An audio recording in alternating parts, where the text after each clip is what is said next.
Moskow. Tanda-tanda pertama pemberontakan bersenjata terlihat jelas di Rusia. Tentara dan tank-tank memenuhi jalanan ibu kota. Situasi ini berkembang dengan cepat, menciptakan konflik antara militer dan kelompok milisi bayaran Wagner. Ancaman mereka cukup serius, mereka siap berbaris ke ibu kota jika petinggi Rusia tidak memenuhi tuntutan mereka. Wagner menginginkan Kepala Staf Umum dan Menteri Pertahanan, Shoigu, untuk hadir. Mereka mengancam akan memblokade kota Rostov dan melanjutkan menuju Moskow jika tuntutan mereka tidak dipenuhi. Situasi ini menjadi tantangan terbesar dalam kepemimpinan Presiden Rusia, Vladimir Putin. Dalam pidato televisi, Putin mengecam pemberontak Wagner sebagai teroris. Dia menyebut pengkhianatan sebagai ancaman besar yang dihadapinya. Ambisi pribadi seseorang Pregersian telah menyebabkan pengkhianatan dan pengkhianatan terhadap rakyat Rusia sendiri. Bulan lalu, Yevgeny Pregersian, seorang pemimpin pemberontak, telah menyerang militer Rusia atas kesalahannya dalam memimpin perang di Ukraina. Menyebabkan ribuan pejuang telah tewas di sana. Serangan udara dari militer Rusia telah menewaskan lebih banyak korban dari Wagner, sehingga mematahkan kemajuan.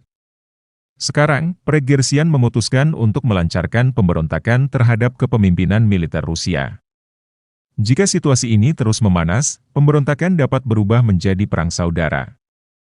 Serangkaian pesan marah dari warga Rusia diposting di media sosial, mengutuk kepala kelompok Wagner dan perang di Ukraina sebagai konflik yang tidak perlu.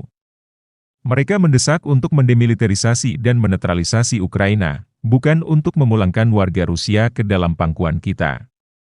Wagner mengklaim telah mengambil alih kendali setidaknya 2 kota, Rostov dan Fondon, yang merupakan pusat militer utama di negara bagian selatan dan berjarak sekitar 500 km dari Moskow.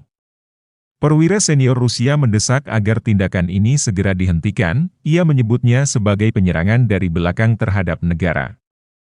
Mereka mengingatkan bahwa kekuasaan pengangkatan pimpinan angkatan bersenjata hanya ada di tangan presiden.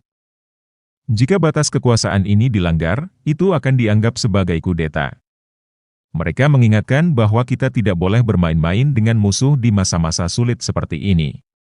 Layanan Keamanan Negara telah memperingatkan untuk waspada terhadap aksi Pregersian dan meminta agar dia ditangkap segera. Mereka telah mengunci bagian Moskow dalam apa yang disebut sebagai operasi keamanan. Para ahli percaya bahwa ketidakstabilan akan menguntungkan pihak Kiev. Tetapi belum ada yang tahu apakah tentara Rusia lebih unggul daripada tentara Ukraina. Dalam menghadapi ancaman yang belum pernah terjadi sebelumnya, dan Moskow berada di ujung tanduk.